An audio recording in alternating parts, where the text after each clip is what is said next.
दोस्तों, इस वीडियो में आज हम बात करने वाले हैं कि सितंबर के महीने के अंदर मूली की खेती करके किस प्रकार से अधिक मूली ली जाती है और इसके अंदर कौन कौन सी खाद लगाई जाती है। वीडियो अच्छी लगे तो वीडियो को लाइक करें और हमारे चैनल को इसी प्रकार की वीडियो देखने के लिए सब्सक्राइब करें। दोस्तों, सितंबर के महीने के अंदर मूली की खेती करने के लिए सबसे पहले आपको सड़ी गली गोबर की खाद डालकर अपने खेत को अच्छी तरह से गहरी जुताई कर लेनी चाहिए। उसके बाद यदि आप क्यार विधि के अंदर मूली की बुआई करना चाहते हैं तो क्यारियाँ बना लें, या फिर आप मेड़ के माध्यम से मूली की बुआई करना चाहते हैं तो मेड़ बना लें, या फिर आप ट्रैक्टर की सहायता से पहले 1-2 जुताई करने के बाद में अच्छी तरह से बीज को खेत के अंदर बिजाई कर दें और उसके बाद हल्की हल्की सी ट्रैक्टर की सहायता से फिर से जुताई करवा दें, जिससे कि हमारे सीड्स हैं लगभग 1-2 इंची अंदर मिट्टी के अंदर दब जाए। उसके बाद दोस्तों आपको क्यारियाँ तैयार कर लेनी है। उसके बाद बात आती है कि बीजों का चयन कैसे करें। तो अपने क्षेत्र के अनुसार जिस समय आप मूली की बिजाई कर रहे हैं, आप सितंबर के महीने के लिए कर रहे हैं, तो अगेती बिजाई वाले बीजों का चयन हमें करना चाहिए और क्षेत्र के अनुसार मूली के बीजों का चयन करना चाहिए, जिससे कि हमें अच्छा उत्पादन मूली का देखने को मिले।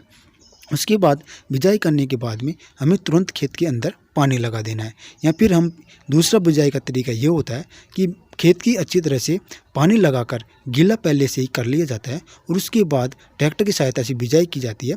जिसके बाद में बीज डालने पर बीज अंकुरित होने के बाद में लगभग जब अच्छी तरह से उसकी 2-2 3-3 पत्तियाँ हो जाएं तो उसके बाद पानी खेत में लगाया जाता है।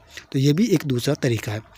बेड बनाने के बाद में किसान भाई कुछ हाथ की सहायता से भी मूली की बिजाई करते हैं, जिससे कि किसान भाई बहुत ही अच्छा उत्पादन लेते हैं। बेड में लगभग 10 से 15 दिन पहले मूली तैयार हो जाती है।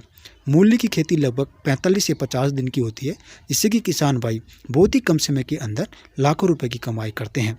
मूली के अंदर कुछ रोग देखने को मिलते हैं, जिनके अंदर जो मूली की जो नीचे की जो साइज होती है उसके अंदर काला काला फंगस लग जाता है या फिर मूली फटने लगती है। तो उसे बचाने के लिए हमें खेत के अंदर कार्बेंडिज्म मैनकोजेब पहले से ही खेत के अंदर डाल देनी चाहिए। बात आती है पानी की, तो मिट्टी की नमी के अनुसार हमें खेत के अंदर पानी लगाना चाहिए, जिससे कि ओवर वाटरिंग हमसे बचा जा सके। दोस्तों, ओवर वाटरिंग खेत के अंदर बिल्कुल भी नहीं करें। ओवर वाटरिंग से मूली के अंदर फंगस लगती है और पत्तियां सड़ने गलने लगती है, जिससे कि खेती के अंदर रोग आ जाते हैं। दोस्तों, पानी की निकास की उचित व्यवस्था की जानी चाहिए। दोस्तों, यदि पानी की निकास की उचित व्यवस्था हम नहीं करते हैं तो मूली के अंदर पीलापन आ जाता है, मूली कमज़ोर हो जाती है, रोगग्रस्त हो जाती है। उसके बाद बात आती है कि कौन कौन सी खाद हमें लगाई जानी चाहिए।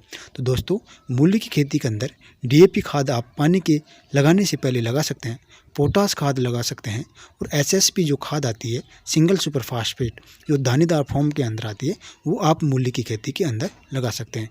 या फिर किसान भाई एनपीके जो खाद है उसका स्प्रे आप जो फर्टिलाइज़र आता है उसका लगभग 100 ग्राम प्रति टंकी के अंदर फर्टिलाइज़र एनपीके खाद डालकर उसका स्प्रे किया जाना चाहिए, जिससे कि पौधों के अंदर नाइट्रोजन, फास्फोरस और पोटास की एक साथ पूर्ति हो सके।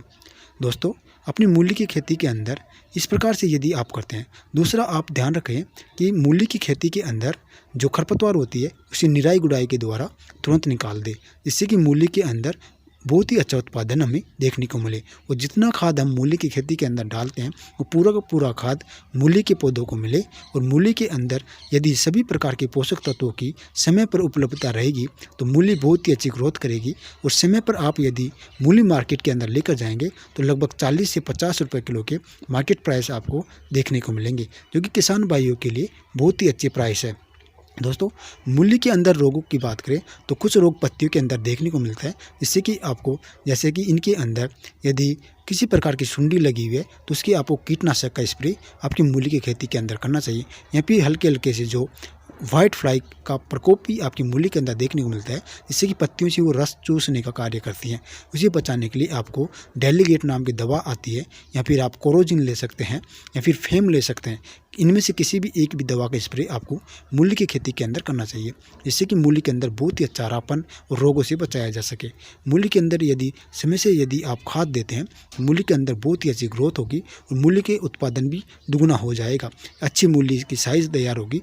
मूली को जैसे कि आप देखते हैं मार्केट के अंदर पत्तों सहित मूली की सेल होती है, जिससे कि बहुत ही अच्छा मूली का उत्पादन से हमें बहुत ही अच्छा लाभ लिया जा सकता है और बहुत ही अच्छे तोल खाती है। 1 किलो के अंदर लगभग 4 से 5 मूली ही चढ़ती है, जिससे कि बहुत ही अच्छा उत्पादन लेने से हमें बहुत ही अच्छे रेट की वजह से बहुत ही अच्छा प्रॉफिट कम समय के अंदर देखने को मिलते हैं।